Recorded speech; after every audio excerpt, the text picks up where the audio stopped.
Welcome back dear students. Last class में हमने discuss किया था कि हम मेंबर फंक्शन को क्लास के अंदर कैसे डिफाइन करेंगे। आज हम देखने जा रहे हैं कि हमारा जो मेंबर फंक्शन है, दैट इज़ जो क्लास का मेंबर फंक्शन है, उसको हम क्लास में सिर्फ डिक्लेयर करें, लेकिन उसकी जो डेफिनेशन है वो हम क्लास से बाहर कैसे दे सकते। तो आइए देखते हैं।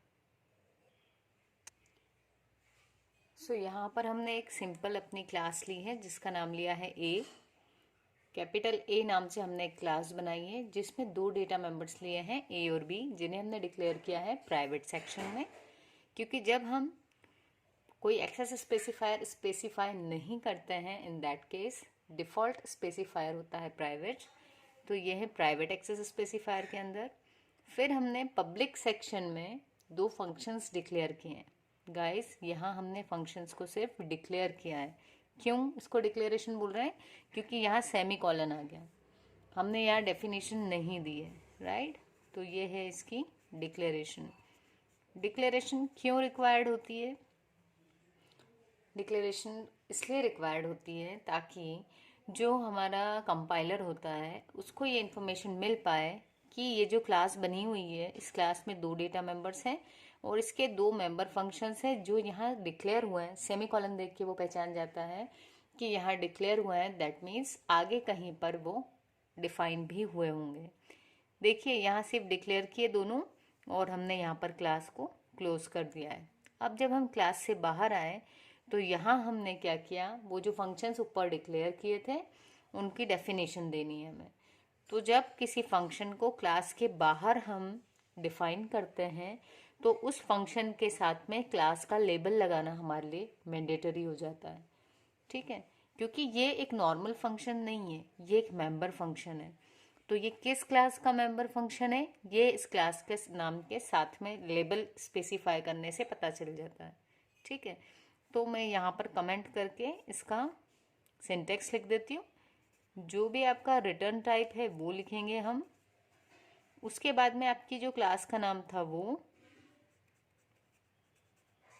देन आता है स्कोप रिजोल्यूशन, और फिर आपके फंक्शन का नेम, मैं नेम लिख दूँ सिर्फ, फंक्शन नेम, और ये आपके ब्रैकेट्स, ठीक। यदि आपके फंक्शन कोई पैरामीटर्स लेता है तो यहाँ पर हम पैरामीटर्स यहाँ स्पेसिफाई करेंगे, वही चीज़ पूरी यहाँ होनी चाहिए। यहाँ कोई पैरामीटर नहीं थी तो हमने यहाँ पर भी नहीं दी। यदि हम यहाँ पर बताएंगे कि दो पैरामीटर लेगा या जितनी भी, तो आपको यहाँ पर फिर उतने पैरामीटर्स लेनी है। तो जो सिग्नेचर होगा आपके फंक्शन का वो सेम रहेगा डिक्लेरेशन के जैसा, राइट। सो क्या हो रहा है यहाँ पर, ये वॉइड बता रहा है कि फंक्शन जो है कोई वैल्यू रिटर्न नहीं करेगा। ये ए जो है, ए और स्कोप रिजोल्यूशन ये बता रहे हैं कि ये फंक्शन किस क्लास को बिलोंग करता है। तो क्लास है ए, और स्कोप रिजोल्यूशन क्या बताता है कि इस फंक्शन का स्कोप उस क्लास तक है, ठीक। मतलब इसको यदि हम कॉल करेंगे तो इसी क्लास के ऑब्जेक्ट के थ्रू कॉल करेंगे। अब हम इसके अंदर आए।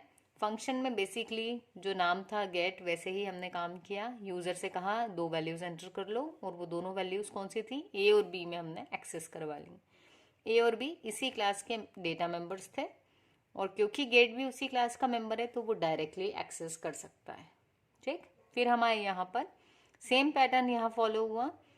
ये वॉइड डिस्प्ले, रिटर्न टाइप था वॉइड। ये किस क्लास को बिलोंग करता है, ए क्लास को, तो लिखा ए एंड स्कोप रिजोल्यूशन, और उसके बाद में फंक्शन का नाम क्या था, डिस्प्ले।